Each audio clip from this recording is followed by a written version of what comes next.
Channel medical and nurses सब। आज की क्लास है हमारी उन सभी अपकमिंग सेंट्रल एग्ज़ाम के लिए जो होने वाले हैं। ESIC, DSSB, BSF, NVS के जो एग्ज़ाम हैं उन सभी के लिए। तो आज की क्लास में जो भी लोग जुड़े हुए हैं, मैं बता दूं कि आपको क्लासेस इसी तरीके से डेली चलेंगी। एक आपकी ANM, GNM, MPHW और लेडी हेल्थ विजिटर की होगी। दूसरी आपकी स्टाफ नर्स और नर्सिंग ऑफिसर की क्लास होगी। यदि बीच में यहाँ कुछ एग्ज़ाम होते हैं तो उनके पेपर्स आपको अपडेट किए जाएंगे। आज की क्लास के मोस्ट ऑफ द क्वेश्चन हमारे MSN और जो आपका कम्युनिटी हेल्थ नर्सिंग है उससे आपके एग्ज़ाम क्वेश्चन हैं जो सॉल्व किए जाएंगे, जो प्रीवियसली कई बार रिपीट भी हुए हैं। तो जिन्होंने अभी तक यदि ESIC का सिलेबस नहीं देखा, प्लीज़ देख लीजिए। आपको सिलेबस बहुत ही अच्छा दिया गया है, सब कुछ बहुत ही अच्छे से आने वाला है एग्ज़ाम में। नेगेटिव मार्किंग भी है तो थोड़ा संभल के रहें। NVS वालों के पेपर कैसे आते हैं हर बार, वो ऑलरेडी चैनल पे अपडेट हैं, प्लीज़ एक बार जाके आप देखिए। और जो भी लोगों को कोई डाउट रह जाते हैं अपने पेपर्स को लेके या PDF चाहिए हो तो आप मुझे व्हाट्सएप पे मैसेज करके ले सकते हैं। क्लियर है? आज की क्लास है हमारी सेकंड क्लास। टारगेट क्लास जो फर्स्ट हो चुकी है, सेकंड क्लास है। इस तरीके की क्लासेस आपकी NVS एग्ज़ाम तक कंटिन्यू चलती रहेंगी। चलिए आज की क्लास में हम अपने क्वेश्चन से स्टार्ट करते हैं। बिफोर दैट जो लोग चैनल पर नए हैं और क्लासेस अच्छी लगती हों, चैनल को सब्सक्राइब ज़रूर करें। और कोई डाउट रह जाते हैं तो बेझिझक होकर कमेंट बॉक्स में पूछ सकते हैं, या फिर मेरा व्हाट्सएप नंबर हर एक वीडियो के डिस्क्रिप्शन बॉक्स में रहता है, वहाँ से आप मुझे कॉन्टैक्ट भी कर सकते हैं। देखने को मिलेगा प्रोजेस्टेरोन का लेवल है जो नॉर्मल ज़रूरत होती है किसके लिए, हेल्दी प्रेगनेंसी के लिए। इनिशियल टाइम पर तो कॉर्पस ल्यूटियम रिलीज करता है, आफ्टर दैट प्लेसेंटा बनाने लगता है। तो यहाँ पर लो प्रोजेस्टेरोन लेवल किस में देखने को मिलता है, एक्टोपिक प्रेगनेंसी में। किसमें होगा, एक्टोपिक प्रेगनेंसी में। Next one is pain in the calf on dorsiflexion of the foot, Homan sign में इंडिकेट। तो हॉर्मन साइन किस में देखने को मिलेगा, जब आप अपने पैर को डॉर्सीफ्लेक्शन वे में घुमाएंगे तो क्या होगा, काफ मसल्स में पेन होगा, उसके लिए हम क्या कहेंगे, हॉर्मन साइन। और ये हॉर्मन साइन किस डिसीज में देखने को मिलता है, ऑप्शन में एन्यूरिज्म, सेल्यूलाइटिस, लिम्फेडिमा या फिर थ्राम्बोफ्लेबाइटिस। तो हॉर्मन साइन किसका क्लासिकल साइन है, तो ये थ्राम्बोफ्लेबाइटिस का। इस तरीके से जब भी आप पैर को घुमाने की कोशिश करेंगे, यहाँ पर नी के यहाँ पर बहुत ही ज़्यादा दर्द होगा, पेन होगा, रेडनेस होगी, तो किसके कारण, थ्रोम्बोफ्लेबाइटिस के कारण। Next and most important question, a client is suffering from DM, which of the following symptom indicate the hyperglycaemia. तो किसी क्लाइंट को यदि डायबिटिक मेलाइटिस है तो उसमें हाइपरग्लाइसीमिया के लिए कौन से सिम्टम है जो इंडिकेट करेंगे। तो ऑप्शन में diaphoresis, dizziness, hunger, headache, blurred vision, nausea, polyuria, polyphagia, polydipsia या फिर नन ऑफ द अबव। तो क्लासिकल साइन 3 पीस साइन होते हैं DM के, पॉलीयूरिया, पॉलीफेजिया एंड पॉलीडिप्सिया। क्या है, पॉलीयूरिया, पॉलीफेजिया एंड पॉलीडिप्सिया क्या है, क्लासिकल साइन है किसके, हाइपरग्लाइसीमिया के। Next one is which of the following is the antidote for magnesium toxicity. तो MgSO4 के लिए टॉक्सिटी, यदि मैग्नीशियम टॉक्सिटी है तो किससे हम ट्रीट करेंगे, एज एन एंटीडोट के तौर पर यूज़ करेंगे। तो ऑप्शन है कैल्शियम ग्लूकानेट, नैलॉक्सोन, विटामिन के या फिर नन ऑफ द अबव। तो यदि मैग्नीशियम सल्फेट और मैग्नीशियम ओवरडोज हुआ है, टॉक्सिसिटी हुई है, तो हम किससे ट्रीट कर सकते हैं एंटीडोट के तौर पर, तो है calcium gluconate. Next is parrot like repetition of the words spoken by another person is known as. तो यदि कोई पर्सन कुछ बोल रहा है, उसी तोते जैसा पढ़ना जिसको हम बोलते हैं, तोते जैसे पढ़ना है। यदि आप तोते जैसे रिपीट कर रहे हैं, आप जो कुछ भी बोले उसको रिपीट कर रहा है सामने वाला, तो क्या कहलाएगा, नियोलोगिज्म, डिस्कैलकुलिया, इकोपैरेक्सिया फिर इकोलेलिया। तो दूसरे की पोजीशन को कॉपी करना कहलाएगा इकोपैरेक्सिया। नियोलोगिज्म का मतलब होगा न्यू वर्ड का फॉर्मेशन करना। इकोलेलिया मतलब होगा कि रिपीटेशन ऑफ वर्ड्स, कोई दूसरा जो कुछ भी बोल रहा है उसको रिपीट करना, क्या कहलाएगा, echolalia. Next one is which of the following is used for passive immunisation. तो पैसिव इम्यूनाइजेशन में क्या यूज़ किया जाता है, killed vaccine, toxoid, live attenuated vaccine या फिर ह्यूमन एंड एनिमल सेरम। तो जितनी भी पैसिव इम्यूनाइजेशन है, क्या है, जितनी भी पैसिव इम्यूनाइजेशन है, मार्केट से खरीद के दिए जाने वाले एंटी तो यहाँ एंटीबॉडी हैं तो वो सब क्या कहलाएंगे, पैसिव इम्यूनाइजेशन में आएंगे, और वो क्या है यहाँ पर, वो है human and animal serum. Next is vertigo is due to problem in, तो यदि वर्टिगो हो रहा है, वर्टिगो हो रहा है तो कहाँ पर प्रॉब्लम है, मिडिल ईयर में, एक्सटर्नल ईयर में, टिम्पेनिक मेम्ब्रेन में, या फिर इनर ईयर में।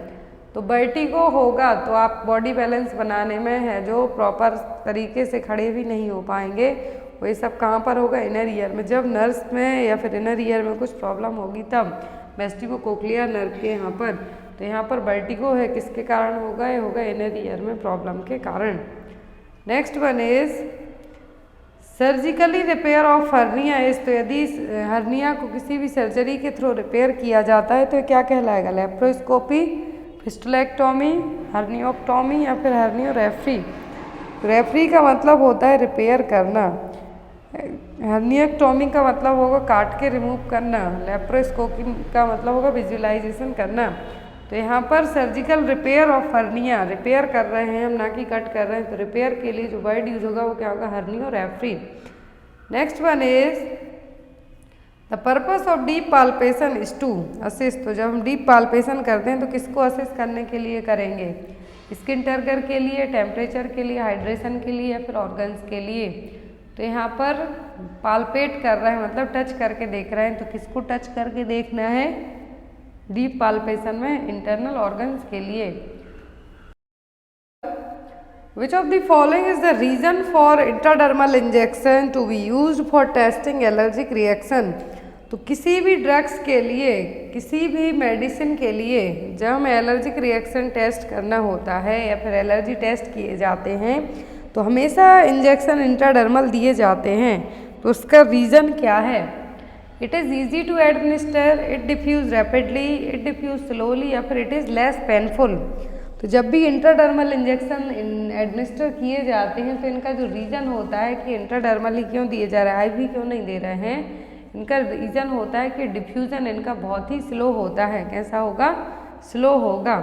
इसके लिए क्या किया जाता है, यहाँ पर जितने भी इंट्राडर्मल इंजेक्शन दिए जाते हैं जनरली एलर्जिक रिएक्शन के लिए या फिर किसी मेडिसिन को हमें टेस्ट करना है, किसी पर्टिकुलर चीज़ से एलर्जी चेक करना है, तो इंट्राडर्मल रूट ही अपनाया जाता है। Next one is a nurse should monitor intake and output during oxytocin administration because of the drug. तो यदि किसी को ऑक्सीटोसिन एडमिनिस्टर किया है तो एक nurse intake output chart check करती है। तो ऐसा क्यों करती है, because of the drug can cause increase the thirst, induce the diuretic effects, cause the toxicity of kidney, या फिर कॉज द वाटर रिटेंशन। तो यहाँ पर जब भी ऑक्सीटोसिन एडमिनिस्टर किया जाता है तो क्या हम करेंगे, इनटेक आउटपुट मेंटेन करते हैं, चेक करते हैं। तो ये क्यों करते हैं, जिससे हम पेशेंट का वाटर रिटेंशन लेवल चेक कर सकें, क्योंकि ऑक्सीटोसिन क्या करती है, वाटर इंटॉक्सिकेशन क्रिएट कर सकती है।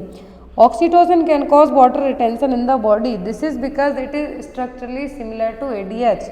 तो ऑक्सीटोसिन के एंटी डायबिटिक हार्मोन जो कि वैसोप्रेसिन कहलाता है उसी के जैसा स्ट्रक्चरली देखने को मिलेगा।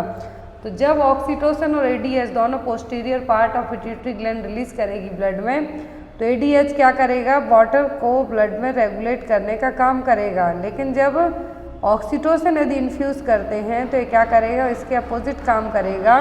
तो यहाँ पर वाटर इंटॉक्सिकेशन को मेज़र करने के लिए क्या किया जाएगा, वाटर इंटॉक्सिकेशन डेवलप तो नहीं हो रहा है, उसको मेज़र करने के लिए intake and output chart maintain किया जाएगा, चेक किया जाएगा यदि पर्सन को ऑक्सीटोसिन दी जा रही है तो। नेक्स्ट इज स्वे back appearance is seen in child with. तो स्वे बैक अपीयरेंस बच्चों में कब देखने को मिलेगा, काइफोसिस में, लॉर्डोसिस में, टेलीपेज में, या फिर ऑल ऑफ दी अबव। तो यहाँ पर डिफॉर्मिटी है स्पाइनल कॉर्ड के कारण, तो यहाँ पर जो डिफॉर्मिटी है तो स्वे बैक अपीयरेंस देखने को मिलेगा लॉर्डोसिस में। इसमें देखने को मिलेगा लॉर्डोसिस में स्वे बैक इस तरीके से, लंबर लॉर्डोसिस में इस तरीके से आगे को पर्सन झुका रहेगा। थोरेसिक में जो थोरेसिक वर्टिब्रा है यहाँ पर प्रॉब्लम होगी, और जो फॉरवर्ड है कहाँ पर है, फॉरवर्ड हेड रहेगा। तो ये सभी क्या है, बैकबोन और वर्टिब्रल कॉलम है उसमें होने के कारण होने वाली प्रॉब्लम है। Next one is which inhibit the glucagon secretion, तो कौन सा है यहाँ पर जो ग्लूकागोन के सीक्रेशन को इनहिबिट करने का काम करेगा? अमीनो एसिड, एक्सरसाइज, सोमेटोस्टेटिन या फिर बीटा एगोनिस्ट। तो ग्लूकागोन जो सीक्रेशन है उसको इनहिबिट करने का, सप्रेस करने का जो काम करेगा वो क्या होगा? Somatostatin hormone. Next one is iron is absorbed almostly entirely इन, तो आयरन का एब्जॉर्प्शन सबसे ज़्यादा कहाँ पर होता है? इलियम में, ड्यूडेनम में, स्टमक में कि जेजुनम में? तो आयरन का एब्जॉर्प्शन यदि एग्जाम में आता है तो पूरी ह्यूमन बॉडी में सबसे ज़्यादा आयरन का एब्जॉर्प्शन होता है ड्यूडेनम में। स्मॉल पार्ट इंटेस्टाइन का जो ड्यूडेनम पार्ट है वहाँ पर सबसे ज़्यादा आयरन का एब्जॉर्प्शन होता है। Next one is white cells are seen in, तो वाइट सेल्स किस में देखने को मिलेंगी? इम्यून हीमोडायलिसिस में, G6PD डेफिशिएंसी में, मलेरिया में या फिर नन ऑफ द अबव में? तो जो वाइट सेल्स हैं ये देखने को मिलती हैं G6PD डेफिशिएंसी में, जो कि क्या है यहाँ पर? ऑक्सीडेटिव हीमोलाइसिस है। ग्लूकोज 6 फॉस्फेट डिहाइड्रोजनेज डेफिशिएंसी में जो वाइट सेल्स हैं यहाँ पर देखने को मिलेंगी। Next one is which of the following method is adopted for opening the airway suspected spinal cord injury, तो यदि किसी को हमें डाउट है कि इसको स्पाइनल कॉर्ड इंजरी हुई है तो हमें उसका एयरवे ओपन करना है तो कौन सी मेथड अपनाएंगे? Head tilt method, chin lift method, jaw thrust method या फिर हेमलिश मेथड? तो यहाँ पर हमें क्या करना है? स्पाइनल कॉर्ड इंजरी हुई है, क्या है? स्पाइनल कॉर्ड इंजरी का हमें डाउट हो रहा है यदि, तो ऐसे केस में हमें कौन सी मेथड अपनानी है? तो वो होगी यहाँ पर जॉ थ्रस्ट मेथड। क्या होगी? जॉ थ्रस्ट मेथड, जिससे स्पाइनल कॉर्ड है जो यहाँ पर और डैमेज ना हो पाए, तो उसको प्रिवेंट करने के लिए जो मेथड अपनाई जाएगी वो क्या होगी? Jaw thrust method. Next one is which of the following is a non modifiable risk factor for CVA, तो यहाँ पर CVA के लिए नॉन मॉडिफाइबल दैट मीन्स जिनको हम चेंज नहीं कर सकते ऐसे फैक्टर कौन से हैं? तो ऑप्शन में अल्कोहलिज्म, हेरिडिटरी, स्मोकिंग या फिर ऑल ऑफ दी अबव। तो ऐसे फैक्टर्स जिनको हम चेंज नहीं कर सकते तो वो हो गई हेरिडिटरी, हो गई हमारी एज, हो गई और हमारे जो भी जीन्स हैं वो हो गए, रेस हो गया, मेल है फीमेल है, उनको हम चेंज नहीं कर सकते। लेकिन जो नॉन मॉडिफाइबल फैक्टर है, सॉरी उनको हम चेंज नहीं कर सकते, लेकिन जो नॉन मॉडिफाइबल फैक्टर हैं जिनको हम चेंज कर सकते हैं वो क्या कहलाएंगे? नॉन मॉडिफाइबल में हमारे हाथ में उनको बदलना नहीं है, लेकिन जो मॉडिफाइबल हैं उनको हम चेंज कर सकते हैं। जैसे आप शराब पीते हैं उसको छोड़ सकते हैं, मोटे हैं, ओबेसिटी है तो एक्सरसाइज से ठीक हो सकते हैं, एक्सरसाइज से ठीक हो सकते हैं। जैसे ही यहाँ पर जो नॉन मॉडिफाइबल रिस्क फैक्टर होगा वो क्या होगा? हेरिडिटरी, जीन्स होंगे आपके जिनको हम चेक नहीं कर सकते। Next one is what technique of assessment helps to determine ketoacidosis, तो कीटो एसिडोसिस है जो यहाँ पर कीटो एसिडोसिस को चेक करने के लिए कौन सी टेक्निक है जो हम अपना सकते हैं? ऑप्शन में है यहाँ पर पाल्पेशन से, इंस्पेक्शन से, ऑस्कल्टेशन से या फिर ऑल्फैक्शन से। तो डायबिटिक कीटो एसिडोसिस में क्या होगा? कीटोन बॉडीज ज़्यादा हो जाएंगी। ऑल्फैक्शन का मतलब हो गया यहाँ पर हमें सूंघना, क्या है? स्मेल करना। तो यदि यहाँ कीटो एसिडोसिस को चेक करना है तो हम क्या करेंगे? स्मेल के थ्रू पहचान सकते हैं, वो क्या होगा? ऑल्फैक्शन। क्योंकि जो कीटो एसिडोसिस के पेशेंट होते हैं उनकी जो सांसें होती हैं वो सांस छोड़ेंगे तो कैसा होगा? फ्रूटी सेंटेड है, जो बैड ब्रीदिंग आएगा, आपको स्मेल आएगी, जिससे हम ऑल्फैक्शन के थ्रू कीटो एसिडोसिस को फाइंड आउट कर सकते हैं। Next one is 8th cranial nerve affect, तो 8वें नंबर की क्रैनियल नर्व का नाम क्या है? Vestibulocochlear nerve. तो 8वें नंबर की क्रैनियल नर्व से क्या है जो अफेक्ट होगा? टच, टेस्ट, स्मेल या फिर इक्विलिब्रियम। तो 8वें नंबर की क्रैनियल नर्व से जो चीज़ डिस्टर्ब होगी वो क्या होगी? तो वो होगी यहाँ पर इक्विलिब्रियम, बॉडी बैलेंस, क्योंकि वेस्टिबुलोकोक्लियर नर्व जो कि बॉडी बैलेंस के लिए और साथ ही साथ सुनने में दोनों में हेल्प करती है।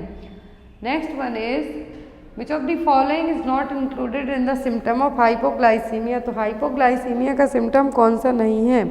Dry lip, shakiness, blood vision या फिर फ्रूट ब्रीथ ऑर्डर।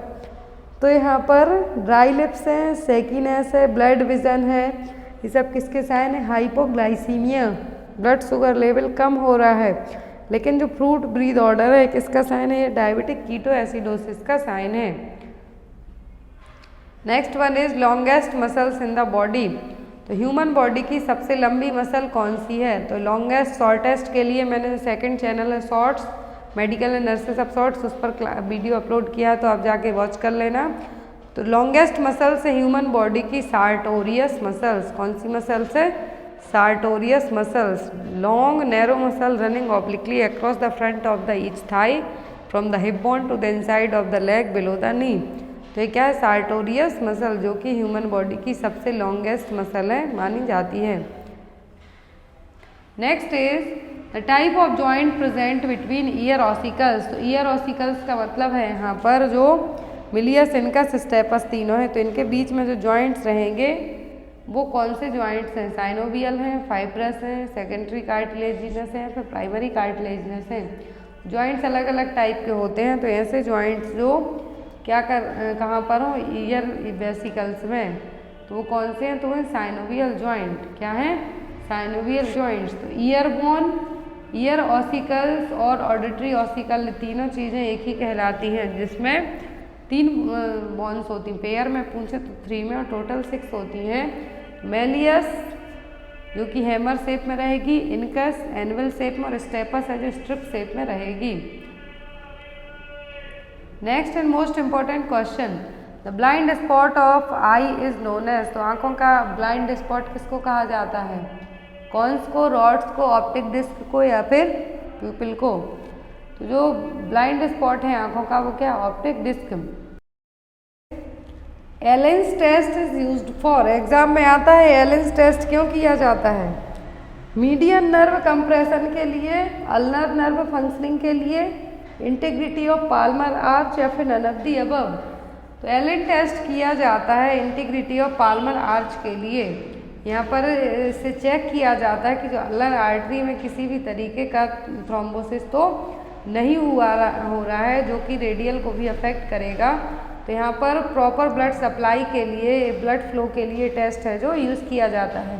तो यहाँ पर क्या है? A procedure called the Allen test may be used to find out if the blood flow to your hand is normal.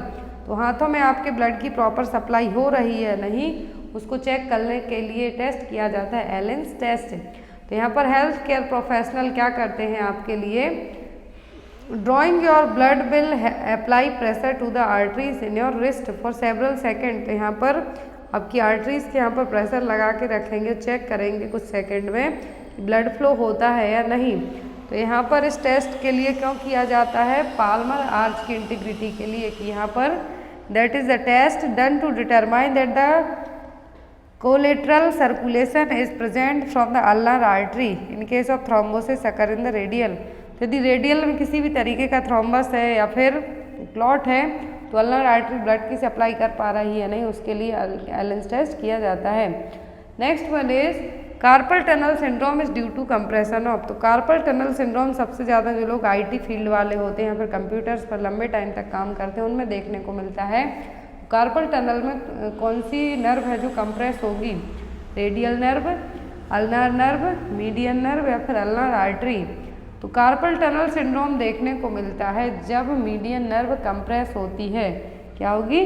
Median nerve compress होती है। तो यहाँ पर आपको आपके हाथ में नब्बनेस, टिंगलिंग, वीकनेस है जो आपके हाथ में फील होगी, इसके लिए क्या कहा जाता है? Carpal tunnel.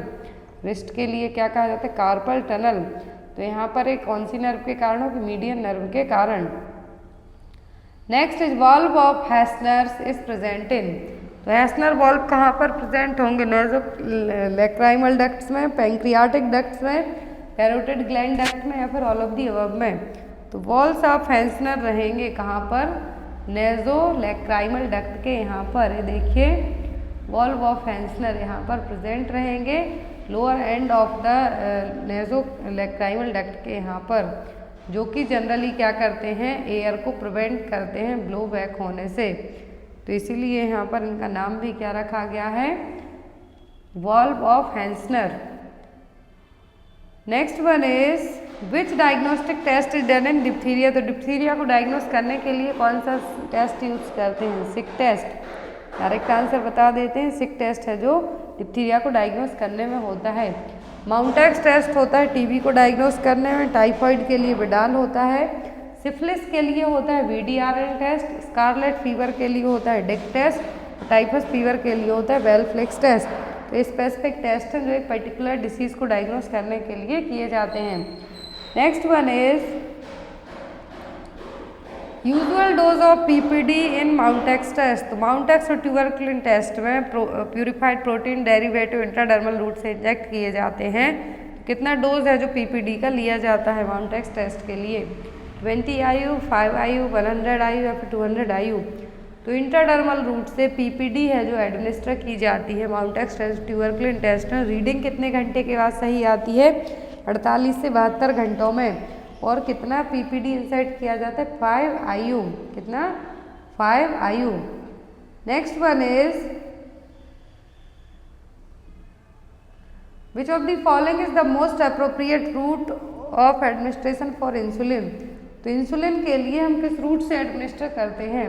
IV, SC, IM या फिर इंट्राडर्मल रूट से। तो जो इंसुलिन है किस रूट से एडमिनिस्टर किया जाता है? सबक्यूटेनियस रूट से है जो हम इंसुलिन को एडमिनिस्टर करते हैं।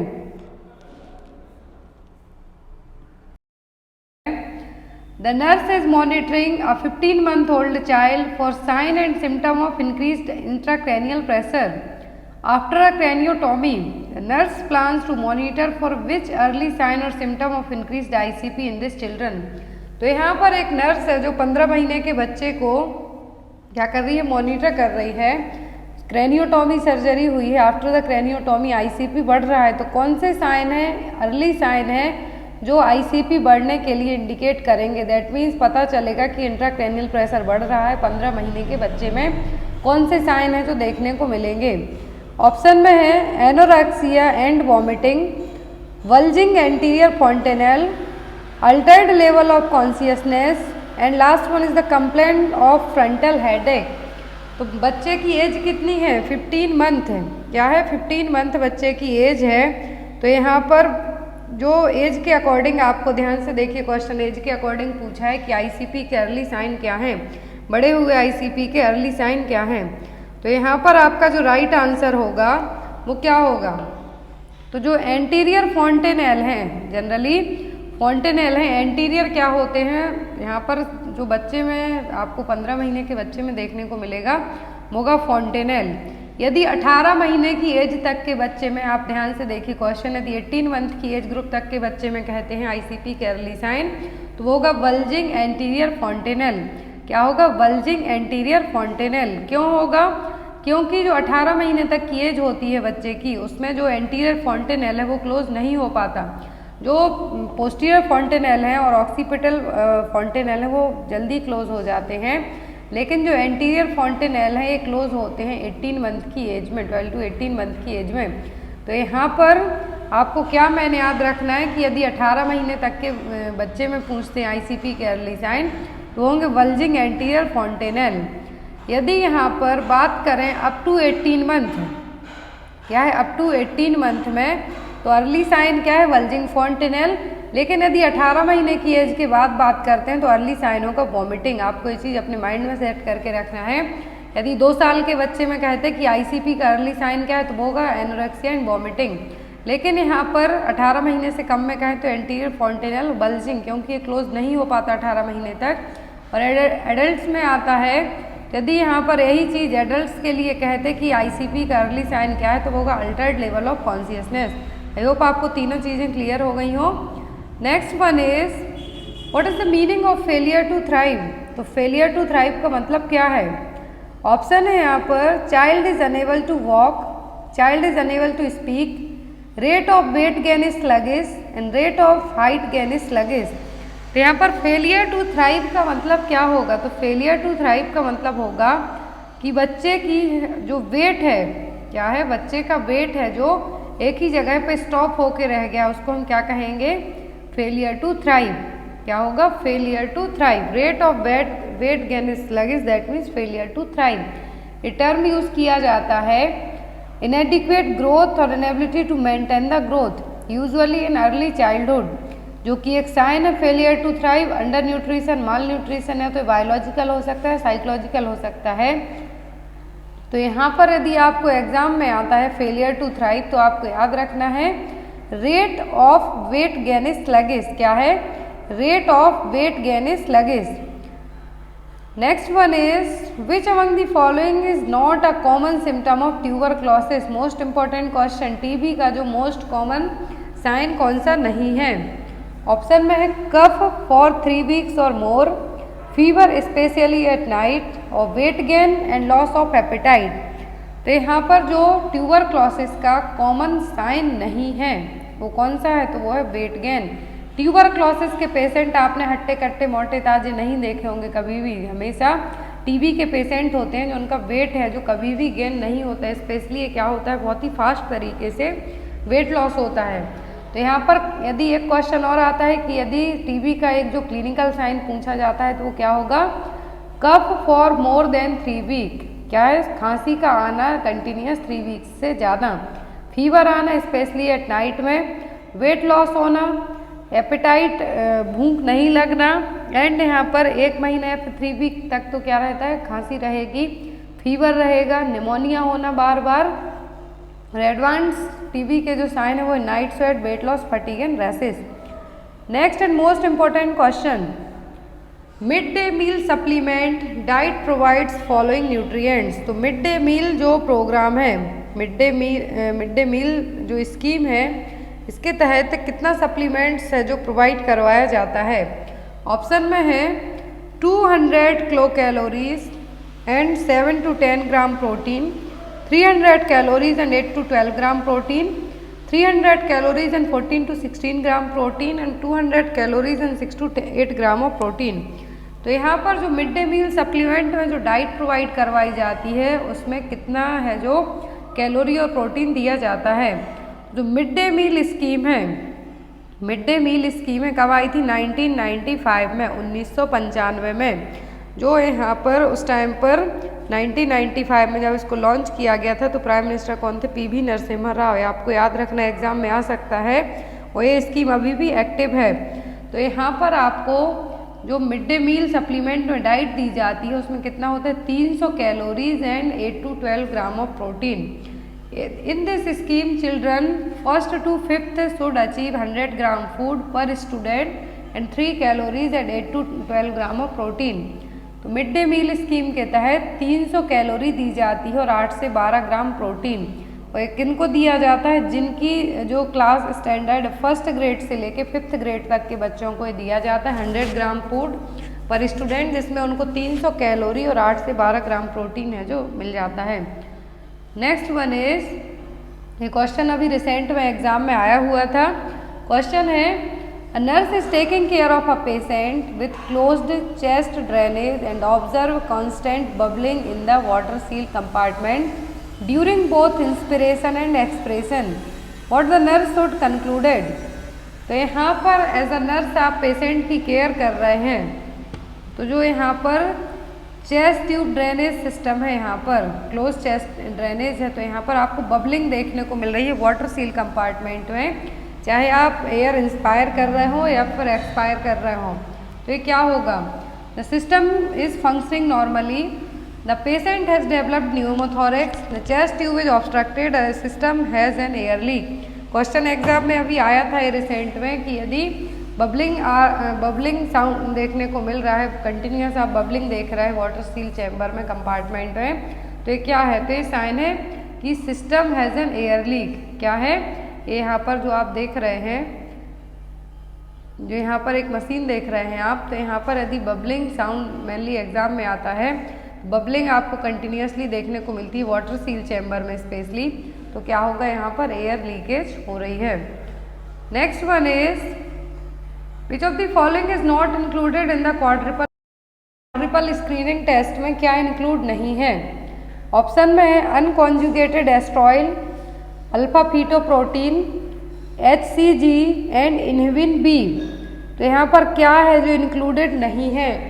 जो टेस्ट है यहाँ पर प्रेगनेंसी में कंडक्ट करवाए जाते हैं, तो यहाँ पर कौन सा टेस्ट है जो क्वाड्रिपल का मतलब होगा 4 स्क्रीनिंग टेस्ट और क्वाड्रिपल स्क्रीनिंग टेस्ट हैं उनमें इंक्लूड नहीं है। तो यहाँ पर आपका आंसर होगा वो होगा इनहिबिन बी। क्या होगा? Inhibin B. जो क्वाड्रिपल मार्कर स्क्रीनिंग टेस्ट होता है, इसमें alpha fetoprotein, unconjugated estriol, HCG and dimeric inhibin A include होता है, ना कि इनहिबिन बी। इनहिबिन बी होता है जनरली जो इनफर्टिलिटी के लिए टेस्ट करवाया जाता है, इनहिबिन बी। तो यहाँ पर ओवेरियन ट्यूमर के लिए भी ये कभी कभी यूज़ किया जाता है, inhibin A and inhibin B. लेकिन यहाँ पर क्वाड्रिपल स्क्रीनिंग टेस्ट या फिर क्वाड का मतलब होता है 4। तो यहाँ पर जो क्वाड्रिपल में 4 स्क्रीनिंग टेस्ट इंक्लूडेड हैं, इनमें alpha fetoprotein, unconjugated estriol, HCG human chorionic gonadotropin hormone and dimeric inhibin A include है। फिर आता है triple marker test, double marker test, triple marker test and quadruple marker test. तो triple marker test में alpha fetoprotein, HCG और एस्ट्रॉयल है जो यहाँ पर चेक किए जाते हैं। यदि हाई लेवल है अल्फा फीटोप्रोटीन का, दैट मीन्स क्या, न्यूरल ट्यूब डिफेक्ट है, एनेंसेफेली है। यदि लो है तो क्या है, बेबी के लिए ट्रायोसोमी डेवलप हो सकता है 21, जिसको हम डाउन सिंड्रोम कहेंगे, या फिर एडवर्ड सिंड्रोम डेवलप हो सकता है। Next one is metronidazole is commonly used to treat. तो मेट्रोनिडाजोल किसको ट्रीट करने के लिए यूज़ की जाती है?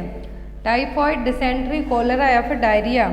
जो मेट्रोनिडाजोल है, क्या है, मेट्रोनिडाजोल है जो किसके लिए यूज़ की जाती है? तो मेट्रोनिडाजोल यूज़ की जाती है डिसेंट्री को ट्रीट करने के लिए। जनरली ये मार्केट में किस नाम से मिलती है? फ्लैजाइल। किस नाम से मिलती है? फ्लैजाइल नाम से मिलती है, जो कि एक एंटीबायोटिक भी और एक एंटी प्रोटोजोल मेडिकेशन है। आपको याद रखना है कि मेट्रोनिडाजोल क्या है, एक एंटीबायोटिक की तरह भी काम करेगी और एंटी प्रोटोजोल की तरह भी काम करेगी। तो इसका जो यूज़ होता है मेट्रोनिडाजोल का अकॉर्डिंग टू ऑप्शन के, वो किस में होता है? होता है डिसेंट्री में। अब डायरिया और डिसेंट्री के बीच का एक जो डिफरेंस है, एग्जाम में यदि आपको आए तो बताना है कि जो डायरिया में फीकल का जो फीकल है, स्टूल है, किस टाइप का होगा? वॉल्यूमिनस होगा। लेकिन डिसेंट्री में स्कैंटी, स्टिकी होगा। ब्लड कभी भी डायरिया जब होता है पेशेंट को तो फीकल मटेरियल के साथ ब्लड नहीं आता, लेकिन डिसेंट्री में आता है। म्यूकस रहेगा और पस सेल्स भी रहेंगी और सीवियर स्ट्रेनिंग भी होगी ड्यूरिंग डेफिकेशन में डिसेंट्री में। लेकिन डायरिया में ये सब नहीं होगा। डायरिया में आपको याद रखना है कि ना तो ब्लड आता है, ना ही म्यूकस आएगा, और पस सेल्स भी बहुत ही कम होंगी और डेफिकेशन के टाइम पर ज़्यादा स्ट्रेन लगाने की ज़रूरत नहीं पड़ेगी। तो यहाँ पर जो आपको बीच का डिफरेंस याद रखना है, क्योंकि एग्जाम में आता है कि कौन से साइन डायरिया को डिसेंट्री से डिफ्रेंशिएट करेंगे, तो होगा ब्लड, म्यूकस दोनों हैं जो एब्सेंट रहते हैं फीकल मटेरियल में। Next one is which of the following perinatal infection disease is the mostly contagious. तो यहाँ पर सभी कंटेजियस डिसीज है, लेकिन यहाँ पर कहा है पेरीनेटल डिसीज। तो पेरीनेटल इन्फेक्शियस डिसीज कौन सी सबसे ज़्यादा कंटेजियस है? सिफिलिस, हेपेटाइटिस बी, HIV और हर्पीस सिम्प्लेक्स वायरस। तो यहाँ पर जो सबसे ज़्यादा कंटेजियस है वो है हर्पीस सिम्प्लेक्स वायरस। कौन सी है? हर्पीस सिम्प्लेक्स वायरस है जो सबसे ज़्यादा कंटेजियस है। पेरीनेटल इन्फेक्शन की बात हो रही है तब। तो HSV क्या है? Herpes simplex virus. ये बेबी को क्या हो सकता है? सबसे ज़्यादा है जो कॉमनली यहाँ पर पूछा है और सबसे ज़्यादा कंटेजियस है, तो क्या होगा? HSV virus. Herpes virus can also be spread to the baby if a mother has a blister caused by herpes on her breast। देखिए यहाँ पर आपको इसका रेशनल भी मिल जाएगा कि बच्चों में पेरीनेटल टाइम में बच्चों में है जो सबसे ज़्यादा रिस्क क्यों रहेगा? हर्पीस सिम्प्लेक्स वायरस का ही, क्योंकि यदि मदर के ब्रेस्ट में या फिर आसपास एक भी ब्लिस्टर है, बेबी ब्रेस्ट फीड करेगा, क्या होगा? अफेक्टेड ब्रेस्ट से यदि बेबी ने ब्रेस्ट फीड किया तो बेबी के लिए फर्स्ट 4 वीक आफ्टर बर्थ के भी इन्फेक्शन होने के चांसेस रहेंगे, तो वो भी पेरीनेटल इन्फेक्शन में ही कंसीडर किया जाएगा। तो यहाँ पर जो कॉमनली वो इजीली बच्चे को होगा, जो जिसको हम हाईली कंटेजियस कह रहे हैं, वो क्या होगा? Herpes simplex virus. Next one is within what period of post delivery should RH-D immunoglobulin be given to appropriate candidate to prevent anti-D isoimmunization। तो anti-D isoimmunization से प्रिवेंट हम बच्चे को कैसे कर सकते हैं? ऑप्शन में है यहाँ पर 12 घंटे में, 24 घंटे में, 72 घंटे में या फिर 80 घंटे में। तो RH आइसो इम्यूनाइजेशन बेबी को प्रिवेंट करने के लिए और मदर के लिए भी हमें कितने घंटे के अंदर है जो RHD इम्यूनोग्लोबुलिन एडमिनिस्टर करनी है। तो कितने घंटे के अंदर करनी है RHD इम्यूनोग्लोबुलिन मेडिसिन? 72 घंटों के, कितने, विदिन 72 घंटों के अंदर है जो हमें क्या करना है, प्रेग्नेंट लेडी के जो मदर है उसके लिए डिलीवरी के बाद, पोस्ट डिलीवरी के बाद विदिन 72 घंटों के अंदर RHD इम्यूनोग्लोबुलिन एडमिनिस्टर करना है D isoimmunisation, anti D isoimmunisation से प्रिवेंट करने के लिए। Next one is which of the following perinatal infection disease can be prevented by post delivery passive active isoimmunisation of the neonates. तो यहाँ पर कौन सा perinatal infection है, क्वेश्चन ध्यान से देखिए। अभी हमने पढ़ा कि कौन सा कंटेजियस है पेरीनेटल पीरियड में, अब है यहाँ पर कौन सा पेरीनेटल इन्फेक्शन है जिसको हम पैसिव एक्टिव आइसो इम्यूनाइजेशन से न्यूनेट बेबी को प्रिवेंट कर सकते हैं। ऑप्शन में HSV, herpes simplex virus, syphilis, hepatitis B virus and cytomegalovirus CMV। तो यहाँ पर जो पेरीनेटल इन्फेक्शन है, हम बेबी को पोस्ट डिलीवरी के बाद, बेबी को आफ्टर डिलीवरी के बाद पैसिव एक्टिव इम्यूनाइजेशन से बेबी को हम उस डिसीज से प्रिवेंट कर सकते हैं। तो वो क्या है, हेपेटाइटिस बी वायरस, क्योंकि आफ्टर डिलीवरी विदिन 24 आवर के अंदर क्या दे दिया जाता है, हेपेटाइटिस बी वैक्सीन है जो दे दी जाती है बच्चों में। तो यहाँ पर आपका आंसर भी क्या होगा, हेपेटाइटिस बी वैक्सीन, और हेपेटाइटिस बी वायरस से हम प्रिवेंट कर सकते हैं।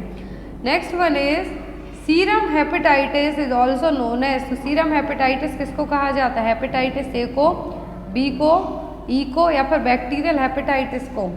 तो हेपेटाइटिस, सीरम हेपेटाइटिस यहाँ पर कहा है, तो वो क्या है, हेपेटाइटिस बी। क्या है, हेपेटाइटिस बी। अब यहाँ पर एग्जाम में आपको रूट जनरली पूछे जाते हैं और मोड ऑफ ट्रांसमिशन पूछा जाता है। तो आपको याद रखना है कि हेपेटाइटिस ए और हेपेटाइटिस सी ये दोनों फीको ओरल रूट से होते हैं। बाकी हेपेटाइटिस सी जिसको ब्लड ट्रांसफ्यूजनल हेपेटाइटिस भी हम कह सकते हैं, हेपेटाइटिस बी जो कि ओनली DNA वायरस है। यहाँ पर आपको याद रखना है, एग्जाम में आपको आता है हेपेटाइटिस की जो कैटेगरी के वायरस हैं इनमें से DNA वाला वायरस कौन सा है, तो hepatitis B. Blood borne sexual vertical transmission से हेपेटाइटिस बी हो सकता है। फिर आता है हेपेटाइटिस डी जो कि हेपेटाइटिस बी के साथ में होगा, को इन्फेक्शन जिसको हम कह सकते हैं। यहाँ पर याद रखना है कि जो हेपेटाइटिस ए, सी, डी और ई हैं ये कैसे हैं, RNA वायरस हैं। लेकिन जो हेपेटाइटिस बी है क्या है, DNA वायरस है। इनक्यूबेशन पीरियड सबसे ज़्यादा किसका होता है, तो सबसे ज़्यादा इनक्यूबेशन पीरियड होता है हेपेटाइटिस सी का। नेक्स्ट है यहाँ पर A neurological disorder in which the patient will have an expression of mask-like face and staring is known as। तो कौन सी डिसीज है जिसमें पेशेंट का, जो कि एक न्यूरोलॉजिकल डिसऑर्डर है, पेशेंट का फेस कैसा रहेगा, मास्क लाइक फेस होगा और स्टेयरिंग टाइप से देखेगा। ऑप्शन में myasthenia gravis, Alzheimer's disease, Huntington chorea and Parkinson disease. ये चारों डिसीज एग्जाम में आपको आती हैं, याद रखें आप। तो यहाँ पर आपका जो राइट आंसर है वो क्या होगा, माइस्थेनिया ग्रेविस होगा। मैंने यहाँ पर क्लिनिकल साइन, फेशियल एक्सप्रेशन कैसा है, मास्क लाइक फेस देखने को मिल रहा है। तो ये किस में देखने को मिलेगा, तो ये देखने को मिलेगा पार्किंसंस डिसीज में। किस में देखने को मिलेगा, पार्किंसंस डिसीज में। माइस्थेनिया ग्रेविस का मतलब होगा यहाँ पर न्यूरोमस्कुलर डिसीज है जिसमें मसल्स वीकनेस रहेगी। क्या रहेगी, मसल्स वीकनेस देखने को मिलेगी। यहाँ पर development of clots in the vein is called as. तो यदि वेन्स में क्या है, क्लॉट का डेवलपमेंट होता है, थक्के जमते हैं, तो वो क्या कहलाएगा, थ्रोम्बोसिस, एन्यूरिज्म, एथेरोस्क्लेरोसिस और इस्कीमिया। तो क्या कहलाएगा, यदि वेन्स में क्लॉट का फॉर्मेशन होगा तो वो कहलाता है थ्रोम्बोसिस। थ्रोम्बोसिस या फिर थ्रोम का फॉर्मेशन कहलाना क्या कहलाएगा, यहाँ पर क्लॉट फॉर्मेशन के लिए हम यहाँ पर क्या टर्म यूज़ करेंगे, थ्रोम्बोसिस। तो यहाँ पर जो अदर टर्मिनोलॉजी एग्जाम में आती है, एन्यूरिज्म का मतलब होगा weekend area in an artery. Generally aneurysm में क्या होगा, जो वीक आर्टरी का एरिया है वो क्या हो जाएगा, दूसरी जगह वल्ज हो जाएगा। एथेरोस्क्लेरोसिस में क्या होगा, जो फैट है या फिर जो कोलेस्ट्रॉल है उसका बिल्डअप होगा किसमें, आर्टरीज में। इस्चेमिया का मतलब होगा tissue death. Next one is abnormal pregnancy in which the conceptus implants outside the uterine cavity. यहाँ पर बताना है कि प्रेगनेंसी की ऐसी एबनॉर्मल स्टेज जिसमें जो कॉन्सेप्टियस मटेरियल है, कॉन्सेप्शन का जो मटेरियल है वो यूट्राइन कैविटी के बाहर इम्प्लांट हो जाता है। फर्टिलाइजेशन कहीं पर भी हो लेकिन इम्प्लांटेशन यूट्रस में होता है, यूट्राइन वॉल में होगा। लेकिन जब ये यूट्राइन वॉल के यहाँ पर ना होके कहीं और हो जाए तो हम इसको क्या कहेंगे, ectopic pregnancy, molar pregnancy, antepartum haemorrhage और अबॉर्शन। क्या टर्मिनोलॉजी यूज़ की जाएगी तो वो कहलाएगी एक्टोपिक प्रेगनेंसी। नॉर्मल प्रेगनेंसी में फर्टिलाइजेशन होगा फैलोपियन ट्यूब में, एग रिलीज करेगी ओवरी, ध्यान से देखिए, ओवरी एग रिलीज करेगी, फर्टिलाइजेशन होगा फैलोपियन ट्यूब में, इम्प्लांटेशन होगा यूट्रस में। लेकिन यदि क्या है, लेकिन यदि यही फर्टिलाइज्ड एग इम्प्लांट कहाँ पर हो जाए, फैलोपियन ट्यूब में ही हो जाए, ओवरी में हो जाए, सर्विक्स के यहाँ पर हो जाए, अदर देन यूट्रस के कहीं पर भी इम्प्लांट हो जाता है। और कॉमनली जो एक्टोपिक प्रेगनेंसी में इम्प्लांटेशन होता है वो होता है फैलोपियन ट्यूब में, इसीलिए इसको ट्यूबुलर प्रेगनेंसी भी कहा जाता है। Next one is failure to pass meconium within first 36 hour of life, abdominal distension, poor feeding and empty rectum are the findings of. तो यहाँ पर है question, failure to pass meconium, क्या है, failure to pass meconium within first 36 hour तक, क्या है, first 36 hour तक डिलीवरी होने के बाद से लेकर 36 घंटों तक यदि बेबी अपना फर्स्ट पासिंग स्टूल, जो फर्स्ट पासिंग स्टूल जिसको मेकोनियम कहते हैं, वो पास नहीं करेगा, एब्डोमिनल डिस्टेंशन है, पुअर फीडिंग है और रेक्टम कैसा है, एम्प्टी है, तो ये किसकी फाइंडिंग है, हिरस्प्रिंग्स डिसीज, अपेंडिसाइटिस, माल एब्जॉर्प्शन और पेरिटोनाइटिस। यहाँ पर ये सभी साइन किसके हैं, ये हैं हिरस्प्रिंग्स डिसीज के, जिसमें जो गैंग्लियोनिक सेल्स रहेंगी ये एब्सेंट रहेंगी, जनरली गैंग्लियोनिक सेल्स से रहती हैं जिसको मेगा कॉलन डिसीज भी कहेंगे। तो गैंग्लियोनिक सेल्स एब्सेंट रहेंगी जिसके कारण जो यहाँ पर रेक्टम है क्या रहेगा, यहाँ पर ब्लॉकेज रहेगा। तो यहाँ पर जब रेक्टम में कुछ आएगा ही नहीं तो क्या होगा, एब्डोमिनल डिस्टेंशन होगा, पुअर फीडिंग होगी, रेक्टम एम्प्टी होगा, बेबी अपना फर्स्ट पासिंग स्टूल है जो पास नहीं कर पाएगा। Next one is onset of puberty before the age of 8 year in girls is called. तो प्यूबर्टी यदि 8 साल से कम एज के पहले ही हो जाए गर्ल्स में तो इसको क्या कहेंगे, थैलार्ची, मिनार्ची, डिलेड प्यूबर्टी या फिर प्रीकॉशियस प्यूबर्टी। क्या हम टर्म यूज़ करेंगे यदि प्यूबर्टी बिफोर ऑनसेट हो जाए, 8 साल से भी कम एज में हो जाती है प्यूबर्टी, तो यहाँ पर हम उसके लिए क्या टर्म है जो यूज़ करेंगे। तो जो टर्मिनोलॉजी यूज़ होगी वो कौन सी होगी, वो होगी यहाँ पर प्रीकॉशियस प्यूबर्टी। तो 8 साल के पहले यदि प्यूबर्टी आ जाती है, पीरियड्स आना स्टार्ट हो जाते हैं अदर, और जो साइन है प्यूबर्टी के साइन दिखाई देने लगेंगे उसको हम क्या कहेंगे, वो स्टेज कहलाएगी प्रीकॉशियस प्यूबर्टी। थैलार्ची का मतलब होता है development of breast, breast words का डेवलपमेंट होना। मीनार्ची का मतलब होगा फर्स्ट मेंस्ट्रुअल पीरियड का आना। डिले प्यूबर्टी का मतलब होगा जब प्यूबर्टी अब 16 ईयर के बाद भी ना आए, तब इसके लिए हम क्या कहेंगे, 14 to 60 ईयर के बाद आती है तो उसको हम कहेंगे delay puberty. Next one is what should be the temperature of water used for cold spongin. तो कोल्ड स्पंजिंग के लिए जो वाटर यूज़ करेंगे वो कैसा होना चाहिए, 98 degree Fahrenheit, 105 degree Fahrenheit, 70 degree Fahrenheit और 0 degree Fahrenheit. That means water का टेम्परेचर कितना होना चाहिए जो वाटर हम कोल्ड स्पंजिंग के लिए यूज़ करेंगे, तो वाटर का टेम्परेचर होना चाहिए 70 degree Fahrenheit. Next one is which among the following is known as backbone of community health. तो बैकबोन ऑफ कम्युनिटी हेल्थ इनमें से क्या कहलाएगा, ऑप्शन में इकोनॉमी, फैमिली, होम विजिट और इंडिविजुअल। तो यहाँ पर जो टर्म यूज़ किया जाएगा बैकबोन ऑफ कम्युनिटी के लिए वो क्या होगा, वो होगा यहाँ पर होम विजिट। क्या होगा, home visit. Next one is fever, abdominal tenderness, slow pulse rate, delirium and rose coloured rashes indicate the disease. तो यहाँ पर क्वेश्चन देखिए कि फीवर है, एब्डोमिनल टेंडरनेस है एंड एब्डोमिनल टेंडरनेस के साथ साथ यहाँ पर जो रोज कलर के रैसेस दिखाई दे रहे हैं, कैसे हैं, रोज़ कलर के रैसेस हैं बॉडी पर, वो क्या कौन सी डिसीज़ के साइन है? स्मॉल पॉक्स, मीजल्स, टिटनस या फिर चिकन पॉक्स। अब एग्जाम में आपको एक क्वेश्चन आता है कि रोज़ कलर स्पॉट्स किस डिसीज़ में देखने को मिलते हैं? तो रोज़ कलर जो स्पॉट देखने को मिलते हैं मीजल्स में, किसमें? मीजल्स और रूबियोला में। यहाँ पर चिकन पॉक्स और मीजल्स के जो साइन है थोड़े बहुत मैच करते हुए हैं, लेकिन जो रोज़ कलर के स्पॉट्स हैं, कॉप्लेक स्पॉट्स हैं, किस में देखने को मिलते हैं? मीजल्स में। चिकन पॉक्स में है जो सबसे पहले जो रैसेस आएंगे, कहाँ पर फॉर्मेशन होगा चेस्ट पर, फिर देन आफ्टर पूरी बॉडी पर। इनका मेन साइन यही है, कॉप्लेक स्पॉट्स मेन साइन है मीजल्स का, और रोज स्पॉट्स किस में देखने को मिलेंगे? मीजल्स में। नेक्स्ट है यहाँ पर जो ऑप्शन में था टिटनेस, तो टिटनेस का पॉजिटिव एजेंट है क्लोरेस्ट्रीडियम टिटेनी। इंक्यूबेशन पीरियड है एवरेज 10 डेज, जो कि जनरली 3 से 21 दिन का होता है, और ट्रांसमिशन होता है इसका टिटनेस का किसके थ्रू? डायरेक्ट मिट्टी से, सॉइल से। जो क्लोरेस्ट्रीडियम टिटेनी है, इनका ट्रांसमिशन जनरली कैसे होता है? मिट्टी से या फिर एनिमल एक्सक्रीटा से। Next one is asthma can be prevented by, तो हम अस्थमा को कैसे प्रिवेंट कर सकते हैं? प्रिवेंटिंग एक्सपोजर टू एलर्जन से, take the vaccine against asthma, taking medicine regularly और नन ऑफ द अबव।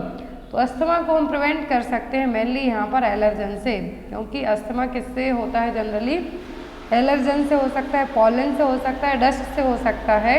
तो यहाँ पर जो ब्रोंकाई है, इसमें क्या होगा? स्पाज्म देखने को मिलेगा। क्या होगा? स्पाज्म होगा, सिकुड़ेगी, तो सांस लेने में दिक्कत होगी। बीजिंग साउंड मेन साइन है इनका। अब यहाँ पर बात की जाती है कि प्रिवेंट कैसे कर सकते हैं हम? तो एलर्जन से, जिस चीज़ से प्रॉब्लम हो रही है उससे दूर रहिए, तो आपको वो प्रॉब्लम अपने आप नहीं होगी। Next one is in a crying baby when should the cord be claimed normally. तो यदि बेबी क्या कर रहा है? अच्छा, कहते हैं जो हेल्दी बेबी की पहचान है वो क्या है? डिलीवर होने के तुरंत बाद रोना स्टार्ट कर देते हैं। तो यदि बेबी क्राई कर रहा है तो कॉर्ड को हम कितने टाइम में क्लैम्प करेंगे? 10 minute of delivery, 10 minutes of delivery, immediately after delivery, और once the cord pulsation stops और डिलीवरी ऑफ प्लेसेंटा। तो क्राइंग बेबी अच्छे से यदि क्राई कर रहा है तो क्लैम्प को हमें क्लैम्प कब करनी है? कॉर्ड हमें जब पल्सेशन स्टॉप हो जाए तब। Once the cord pulsation stop then after we can clamp the cord. Next one is ophthalmic neonatorum is caused by. Ophthalmic neonatorum को हम ऑप्थेल्मिक न्यूनेट्रम का कॉज क्या है? Neisseria gonorrhoeae, cytomegalo virus, herpes virus और human papilloma virus. तो यहाँ पर ophthalmic neonatorum का जो पॉजिटिव एजेंट है वो क्या है? Neisseria gonorrhoeae. क्या है? Neisseria gonorrhoea. ऑप्थेल्मिक न्यूनेट्रम को हम कह सकते हैं conjunctivitis of the newborn.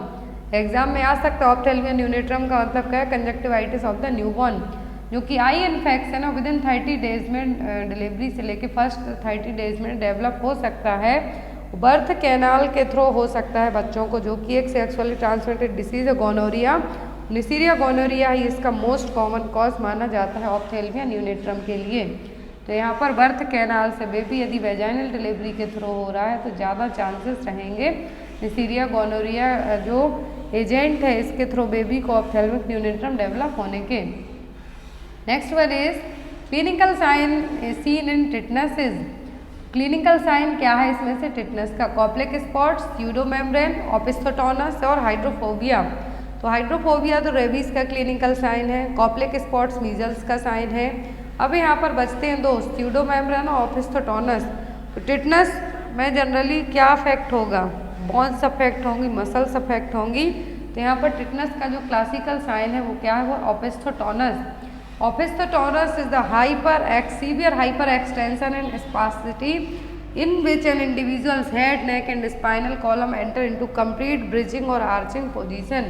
Exam में आपको यदि इमेज दिखाई दे कि ये किसके कारण हुई है तो ये हुए टिटेनी के कारण। किसके कारण? टिटेनी के कारण, कैल्शियम की कमी के कारण। तो अब यहाँ पर यदि इस तरीके से आर्च बन जाती है टिटेनी के कारण तो इसके लिए क्या टर्म हम यूज़ करेंगे? ओपिस्थोटोनस, जिसमें सीवियर हाइपर एक्सटेंशन हुआ है बॉडी का, साथ ही साथ बहुत ज़्यादा स्पाज्म देखने को मिला है, जिसमें पर्सन का हेड, नेक और पूरी स्पाइनल कॉर्ड ने एक आर्च बना लिया है।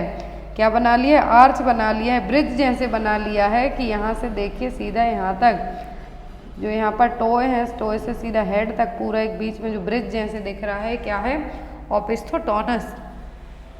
Next one is presence what level of urine albumin together with high blood pressure is sufficient to categorize her as having pre eclampsia. तो यूरिन एल्ब्यूमिन का लेवल कितना होगा ये हम फाइंड आउट कर सकते हैं कि जो लेडी है उसके लिए क्या है? प्री एक्लेम्सिया है, क्योंकि प्रोटीन यूरिया देखने को मिलता है जो प्री एक्लेम्सिया के पेशेंट होते हैं, तो एल्ब्यूमिन ही चेक किया जाएगा। तो यूरिन एल्ब्यूमिन का जो लेवल है हाई ब्लड प्रेशर के केस में लेडी को प्री एक्लेम्सिया है, तो कैसे आप कैटेगराइज कर पाएंगे? +3, +4, +5 या फिर +2। तो कितना प्रेजेंस है जो यूरिन एल्ब्यूमिन माना जाएगा कि लेडी को प्री एक्लेम्सिया है, तो होगा +2। Next one is drug used to treatment of jaundice in newborn. यदि न्यूबॉर्न बेबी में बिलिरुबिन लेवल का लेवल ज़्यादा बढ़ जाता है तो उसको ट्रीट करने के लिए कौन सी मेडिसिन यूज़ की जाएगी? फिनोबार्बिटॉन, डायजेपाम, बीटामेथासोन और कैल्शियम ग्लूकानेट। को ट्रीट करने के लिए जो मेडिसिन यूज़ की जाएगी वो होगी फिनोबार्बिटॉन। एग्जाम में क्वेश्चन आता है ड्रग ऑफ चॉइस जॉइंटिस को ट्रीट करने के लिए, तो क्या है? फिनोबार्बिटॉन। फिनोबार्बिटॉन क्या करेगी? It acts on the liver and induce glucuronyl transferase, जो कि एक एंजाइम है, और ये क्या करेगा? बिलिरुबिन को क्या करेगा? बिलिरुबिन को चेंज करेगा ऐसे फॉर्म में जो कि वायल के थ्रू बॉडी से रिमूव हो जाए। क्या करेगा? बिलिरुबिन का लेवल जो बढ़ा हुआ है उसको चेंज करने का काम करेगा ये एंजाइम, ग्लूकोकोरोनिल ट्रांसफरेज एंजाइम, जो कि वायल के थ्रू बॉडी से रिमूव हो जाए। यदि ड्रग ऑफ चॉइस पूछें तो वो क्या है? Phenobarbitone. Next one is during intubation administration of succinyl choline cause bradycardia, which of the following agent use to treat this outcome effect. तो यहाँ पर सक्सिनाइल कोलिन दी जा रही है किसके लिए? इंट्यूबेशन के लिए। तो ब्रेडिकार्डिया डेवलप होता है यदि, तो ब्रेडिकार्डिया डेवलप होने के लिए कौन सी मेडिसिन है जिससे हम ब्रेडिकार्डिया को यहाँ पर ट्रीट कर पाएंगे? ऑप्शन में कैल्शियम ग्लूकानेट, एड्रेनालिन, लिडोकेन और एट्रोपिन। जो मेडिसिन यूज़ की जाएगी ब्रेडिकार्डिया के इफेक्ट को कम करने के लिए, ट्रीट करने के लिए, वो होगी atropine. Next and most important question, RH negative mother delivered a baby which among the following test is more likely to the ordered for the baby. Question ध्यान से देखिए कि मदर RH नेगेटिव है, क्या है? मदर RH नेगेटिव है, RH negative mother है, तो बेबी को डिलीवर किया है मदर ने, तो बेबी के लिए कौन सा टेस्ट किया जाएगा? यदि मदर पूछें तो अलग है और बेबी पूछें तो अलग है, तो बेबी के लिए पूछा है कौन सा टेस्ट किया जाएगा? Blood culture, direct Coombs test, indirect Coombs test और एक्सरे। तो यदि RH नेगेटिव मदर है, बेबी को डिलीवर किया है, तो जो टेस्ट बेबी के लिए करवाएंगे वो होगा डायरेक्ट कॉम टेस्ट। कौन सा होगा? Direct Coombs test. यदि यहाँ पर इनडायरेक्ट कॉम टेस्ट कहते तो मदर के लिए परफॉर्म किया जाता, इसके लिए मदर के लिए किया जाता, लेकिन यदि डायरेक्ट कॉम टेस्ट की बात हो रही है यहाँ पर, एंटी ह्यूमन ग्लोबुलिन टेस्ट इसको हम कहते हैं, कॉम टेस्ट, तो किसके लिए है? बेबी के लिए। Next one is which of the following is the typical main symptom of mall rotation. तो माल रोटेशन का एक टिपिकल सिम्टम कौन सा है? Abdominal pain, abdominal distension, bloody stool और विलियस वॉमिटिंग। तो माल रोटेशन का मतलब है जिस जगह जो बॉडी का पार्ट होना चाहिए, इंटेस्टाइन्स होनी चाहिए, वो उस जगह ना होकर कहीं और होंगी, तो पूरी बॉडी के फंक्शन ही डिस्टर्ब होंगे। जो टिपिकल सिम्टम होगा वो होगा विलियस वॉमिटिंग। कैसी होगी? विलियस वॉमिटिंग। ये देखिए माल रोटेशन में जो नॉर्मल पिक्चर यहाँ पर फर्स्ट पिक्चर दिखा रही है इंटेस्टाइन की प्रॉपर पोजीशन, लेकिन जो सेकंड पिक्चर है माल रोटेशन को रिप्रेजेंट कर रही है। माल रोटेशन एक बर्थ डिफेक्ट है जिसमें आपकी इंटेस्टाइन जो कि प्रॉपरली और कम्प्लीटली रोटेट नहीं हो पाती है अपनी नॉर्मल पोजीशन में। और ये कब होगा? डेवलपमेंटल लाइफ में, ऐसा नहीं कि बाद में होगा। तो यहाँ पर जनरली और ये अर्ली प्रेगनेंसी में around 10th week of pregnancy में जब डेवलपमेंट होता है इंटेस्टाइन का, उसी टाइम पर ये डेवलप हो जाती हैं। तो यहाँ पर माल रोटेशन का जो फर्स्ट और मेन साइन है वो क्या है, विलियस वॉमिटिंग। नेक्स्ट वन इज, और यदि इमेज आपको इस तरीके से दी जाए कि ये क्या है, तो यह है malrotation. Next one is, who are the beneficiaries of Mukhyamantri Shramik सेवा प्रसूति सहायता योजना। तो मुख्यमंत्री श्रमिक सेवा प्रसूति सहायता योजना के बेनिफिशियर दैट मीन्स लाभार्थी कौन है? Women with mental issue, menopausal women, pregnant women above the age of 18 years, women with the inability to bear a children. तो मुख्यमंत्री श्रमिक सेवा प्रसूति सहायता योजना, प्रसूति का मतलब होता है प्रेगनेंसी, क्या होगा, प्रेगनेंसी।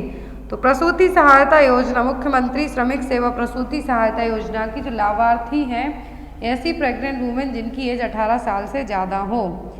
तो यहाँ पर जो 2022 के तहत जो यहाँ पर मध्य प्रदेश की योजना है एक्चुअल में, यहाँ पर प्रेग्नेंट वुमेन जिनकी एज 18 साल से ज़्यादा हो उनके लिए ये जो योजना लाई गई थी प्रधानमंत्री मातृ वंदना योजना, प्रधानमंत्री प्रसूति सहायता योजना। तो यहाँ पर प्रथम और द्वितीय किस्त के रूप में 3-3 हज़ार रुपये है जो दिए जाते हैं, टोटल 3 हज़ार रुपये दिए जाते हैं। तो यहाँ पर प्रथम और द्वितीय किस्त के रूप में 3 हज़ार रुपये का भुगतान किया जाएगा और जो शेष बचे हुए 1 हज़ार रुपये रहेंगे जो श्रमिक सेवा प्रसूति सहायता योजना के तहत वुमेन को दिए जाएंगे। Next one is, primary complex in chest X-ray is the characteristic feature of.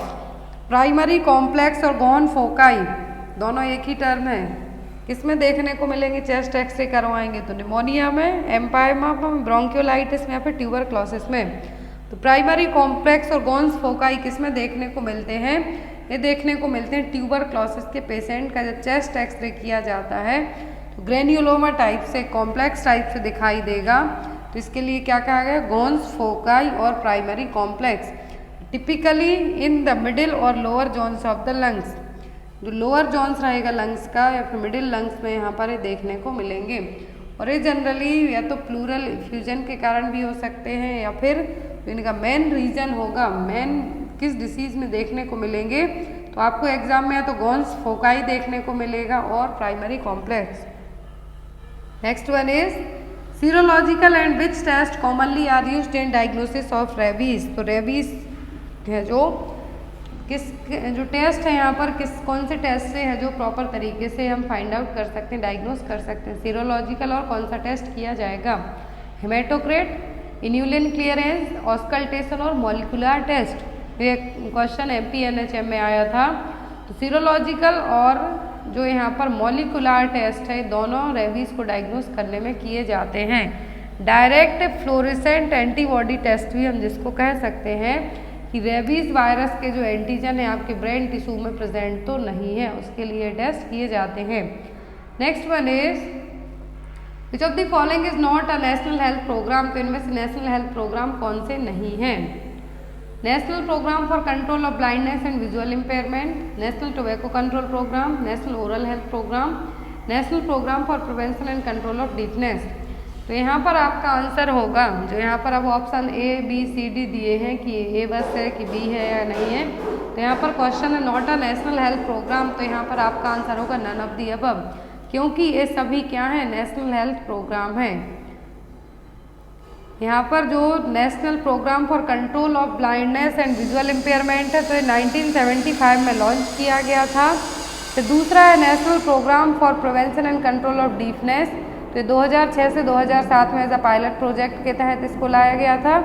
फिर आता है नेशनल टोबैको कंट्रोल प्रोग्राम जो कि 2007 to 2008 के बीच में जो 11th 5-year प्लान था, 11वीं पंचवर्षीय योजना थी, उसके तहत लाया गया था। और हम हर साल नेशनल टोबैको डे कब मनाते हैं? 31 मई को।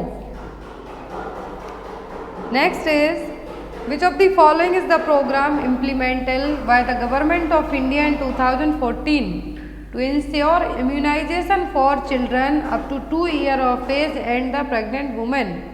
तो यहाँ पर गवर्नमेंट ऑफ इंडिया ने 2014 में एक प्रोग्राम लाया था। तो यहाँ पर उस प्रोग्राम का नाम क्या है? जो कि 2014 को लॉन्च की गई थी। एंड यहाँ पर जो कि 2 साल के बच्चों प्रेग्नेंट लेडीज तक के लिए थी, तो वो कौन सी थी? मिशन इंद्रधनुष। क्या थी? मिशन इंद्रधनुष, जो कि 25 दिसंबर 2014 को लॉन्च की गई थी।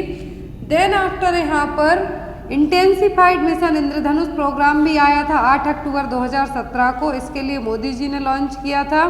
फिर 2.0 आया था, जो कि JP नड्डा ने यहाँ पर इसको लॉन्च किया था। जो 2.0 था और मिशन इंद्रधनुष प्रोग्राम के यदि यहाँ पर आपको सभी के गोल्स पूछे जाते हैं, तो ये 2030 तक के लिए जो सस्टेनेबल डेवलपमेंट गोल अचीव करना है हमें प्रिवेंटेबल डिसीज़ को लेके, चाइल्ड डेथ को लेके, तो वो यहाँ पर किसके तहत है? मिशन इंद्रधनुष। मेन आपको मिशन इंद्रधनुष कब लॉन्च हुआ, तो यहाँ पर लॉन्चिंग डेट याद रखना है 25 दिसंबर 2014। 2 साल तक की एज ग्रुप के बच्चे और प्रेग्नेंट वुमेन यहाँ पर कवर किए गए हैं। फिर इंटेंसिफाइड मिशन इंद्रधनुष प्रोग्राम आया, इसी को है जो मॉडिफाई करके लाया गया, तो 8 अक्टूबर 2017 को। फिर यहाँ पर 2.0 डॉक्टर हर्षवर्धन ने इंट्रोड्यूस किया था मिशन इंद्रधनुष प्रोग्राम का 2.0। तो यहाँ पर भी कवरेज क्या रखी गई थी? जो 2 साल तक के बच्चे और प्रेग्नेंट वुमेन। अब यहाँ पर नेक्स्ट क्वेश्चन है, the vaccination was first performed by, तो वैक्सीनेशन है जो पहली बार कब परफॉर्म किया गया? लुईस पास्चर के through, Alexander Fleming, madam Curie और एडवर्ड जेनर। तो फर्स्ट जो वैक्सीनेशन है, फर्स्ट टाइम वैक्सीनेशन कब किसके थ्रू करवाया गया? Edward Jenner. किसके through? Edward Jenner. First vaccine की खोज भी किसने की थी? एडवर्ड जेनर ने, जो कि स्मॉल पॉक्स के लिए 1798 में बनी थी। एग्जाम में क्वेश्चन आता है कि पहली वैक्सीन कौन सी? तो वो थी स्मॉल पॉक्स, और खोज किसने की थी? एडवर्ड जेनर ने। ओरल पोलियो वैक्सीन की डिस्कवरी किसने की थी? डॉक्टर अल्बर्ट सेविन ने। Next one is, in mission Indradhanush all vaccine are covered except, mission Indradhanush में सभी वैक्सीन कवर्ड हैं किसी एक को छोड़कर। Diphtheria, whooping cough, TB and PCV, that means pneumococcal vaccine. तो यहाँ पर मिशन इंद्रधनुष में पहले जो इंक्लूडेड वैक्सीन थी वो थी यहाँ पर, जो कि इम्यूनाइजेशन नेशनल इम्यूनाइजेशन शेड्यूल में इंक्लूडेड है, लेकिन जो नहीं इंक्लूडेड है वो कौन सी थी? PCV, pneumococcal vaccine. अब हम यहाँ पर बात करते हैं मिशन इंद्रधनुष का जो एम था कि 2 साल के एज ग्रुप के बच्चे, प्रेग्नेंट वुमेन। तो यहाँ पर पहले थी जो 7 प्रिवेंटेबल डिसीज़ हैं, वैक्सीन से प्रिवेंट करने वाली। मिशन इंद्रधनुष में रेनबो में टोटल 7 कलर होते हैं इंद्रधनुष में, तो वही यहाँ पर 7 डिसीज़ रखी गई थी। Diphtheria, whooping cough, tetanus that means DPT, poliomyelitis, TB, measles, meningitis and hepatitis B। फिर यहाँ पर 4 वैक्सीन को और ऐड किया गया। पहले 7 थी, जो टोटल पहले 7 रखी गई थी जो मिशन इंद्रधनुष प्रोग्राम बस था। फिर जैसे जैसे प्रोग्राम मॉडिफाई होते गया वैसे वैसे यहाँ पर वैक्सीन्स को भी ऐड किया गया। तो 7 के बाद यहाँ पर जो 4 वैक्सीन और ऐड की गई वो थी rota virus for prevention of diarrhoea, measles and rubella and Japanese encephalitis and IPV यहाँ पर ऐड की गई। तो आफ्टर दैट 4 वैक्सीन और ऐड की गई। तो यहाँ पर टोटल जो अब यदि पूछते हैं तो पहले तो 7 थी, बट लेकिन नाउअडेज जब चेंज हुए मिशन इंद्रधनुष प्रोग्राम में तो टोटल 11 वैक्सीन है जो यहाँ पर इंक्लूडेड हैं।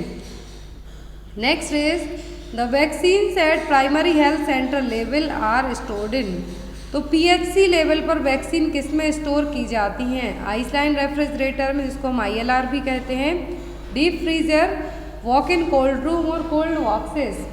तो जो प्राइमरी हेल्थ सेंटर होते हैं, प्राइमरी हेल्थ सेंटर लेवल पर वैक्सीन को स्टोर किया जाता है आइसलैंड रेफ्रिजरेटर में। अब यहाँ पर आप स्क्रीनशॉट इसका ले सकते हैं जो स्क्रीन पे आपको दिख रहा है, क्योंकि एग्ज़ाम में बहुत ज़्यादा हेल्पफुल है। और जो सेकंड चैनल है उस पर भी मैं आपको एक छोटे से टॉपिक के तौर पर ये चीज़ बेटर तरीके से एक्सप्लेन कर दूँगी। बट फिर भी जो PHC लेवल यदि एग्ज़ाम में आता है कि PHC लेवल में वैक्सीन किस में स्टोर की जाती है, तो आइसलैंड रेफ्रिजरेटर में। टेम्परेचर होता है इसका 2 से 8 डिग्री सेल्सियस।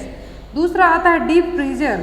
तो डीप फ्रीजर का टेम्परेचर होता है -15 to 25 डिग्री सेल्सियस, जिसमें ओरल पोलियो वैक्सीन जिसका टेम्परेचर यहाँ पर है कितना, -20 डिग्री सेल्सियस पर स्टोर की जाती है। और डिस्ट्रिक्ट लेवल पर डीप फ्रीजर यूज़ किए जाते हैं। यदि WIC पूछें, क्या है WIC पूछें, तो इसमें 2 से 8 डिग्री सेल्सियस पर जो गवर्नमेंट की मेडिकल शॉप होती हैं वहाँ यूज़ किया जाता है। कोल्ड बैग्स और vaccine carrier generally sub centre है, यदि वैक्सीन को ट्रांसपोर्ट करना है और सब सेंटर है वहाँ पर यूज़ किए जाते हैं। एक क्वेश्चन आपके लिए, इसका आंसर आप लोग कमेंट बॉक्स में देंगे। क्वेश्चन है the last case of small pox was reported in the world in, तो पूरे विश्व में स्मॉल पॉक्स का लास्ट केस कहाँ डिटेक्ट हुआ था, सॉरी कब डिटेक्ट हुआ था, 1977 में, 1978 में, 1979 में और 1982 में। तो मैं यहाँ पर आपको हिंट कर दूं कि इंडिया में तो लास्ट केस रिपोर्ट हुआ था स्मॉल पॉक्स का 1975 में। अब जो लास्ट केस है यहाँ पर वो हुआ था सोमालिया में। अब आपको ईयर बताना है कि सोमालिया में लास्ट केस स्मॉल पॉक्स का पूरे विश्व में से सोमालिया देश में जो डिटेक्ट हुआ था तो वो कब हुआ था, इसका आंसर आप लोग कमेंट बॉक्स में दें। जो नेक्स्ट क्लास होगी उसमें इसका आंसर आपको दिया जाएगा। Thank you for watching us, bye bye, have a good